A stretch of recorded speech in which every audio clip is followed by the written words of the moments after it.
Hello viewers, we want to thank you for coming back to Philgood Services, and we welcome you once again to today's episode.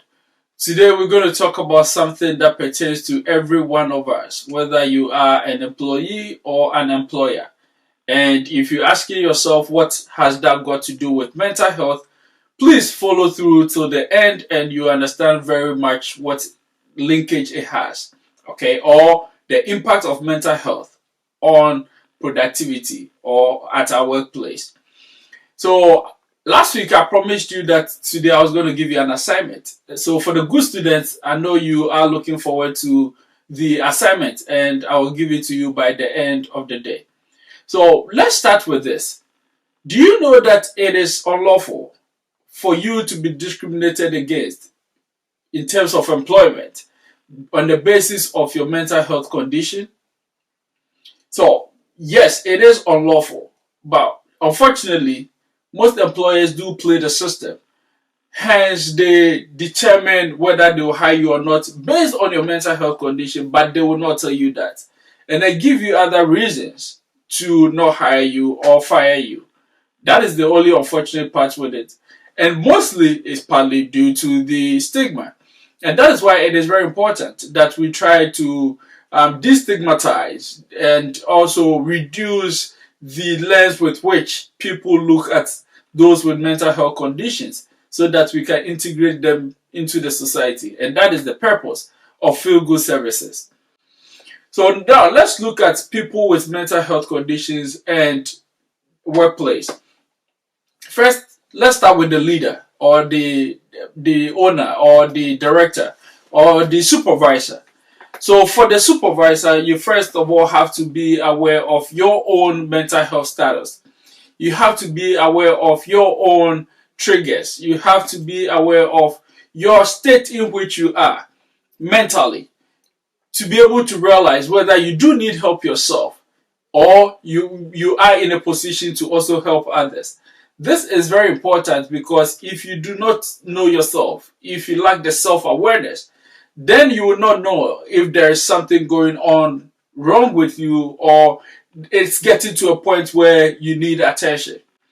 And why the leaders also go through a lot of mental health issues is because, one, they go through a lot of stress. And we've discussed before that stresses are the reasons why most mental health conditions get exacerbated or comes upon us to begin with. Hence, it is very important for the leader to know their baseline, to know what triggers them, to know when things are tipping on the other side. That is very important. The other reason why the leader has to be very much aware of mental health issues and mental health conditions is for the second reason. So that if your employee is to go through certain challenges, if your employee is to have an episode, if your employee needs a timeout, you will be able to tap on that employee's shoulder and give them what they need because you are able to sense that they are in a point where they need a break or they need a timeout or they need help. So for these reasons, it's very important that as a leader, as a supervisor, we do avail ourselves for mental health teachings, or we do empower ourselves with mental health education so that we'll be able to learn about the basics and be able to help others. Last week we talked about the first aid, right? Mental health first aid. So this week we're talking about how then do we use it in our various aspects of life. So now let's look at it this way. Someone with mental health issues or someone with mental health conditions or even someone who doesn't have a mental health condition but due to the stress at work, they are now beginning to have burnouts. They are now beginning to be tired of coming to work. They now dread coming to work. So at this point, you can notice that there's going to be a low output from them. You're not going to receive the best out of that employee. So that is what we call presenteeism. That person is going to be present, but their mind and their efforts are not going to be present. right? So it's even better for that person to be absent. Then as part of my staff, I do not have this person, and I'll be able to use another person in his or her stead to get productivity going. But then, due to the fact that you do not recognize that this person is getting worn out, this person is getting tired. Hence, that person keeps coming to work because of the fear of getting laid off or being called lazy. But they are out of gas. They cannot give you as much as they would have to begin with. So it is very important that we pay attention to our staff to know when they do need refueling, when they need to tap out, take some time out to recoup and then come back. So as an employee also, you also have to know your baseline so that if you get tired, if you get worn out, if the burnout rate is getting high, you will be able to notice and then also take time to take care of yourself. And there are so many things that we can do to take care of ourselves at work or outside of work. One of the things is maybe with a team that you're working with, it gets to a time where it gets too much for you. Request a change in the team. So you can leave that team, go on another team, and because it becomes a new environment, the dynamics becomes different. Hence, your productivity level will improve from the previous team that you were on. And as leaders also, let's always monitor the team dynamics, because it might get to a point where, as well as they used to be, they are not at that level anymore. Hence, we might have to do some reshuffling so that we can get the best out of people. The other thing is also at work. We can have a quiet room, a sensory room where people can go in, have some quiet time, and then re-energize and then come back to work. That should not be part of their mandated break time, whether 30 minutes or an hour.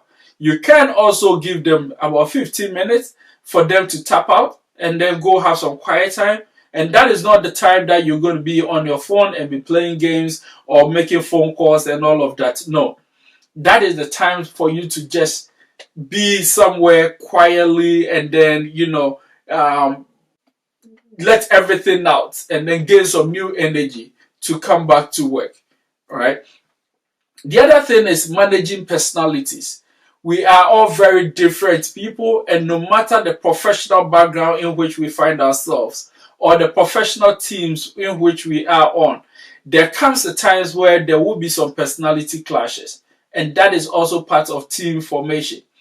So as part of mental health education, I want you to also know that there are different personality disorders, hence personality traits.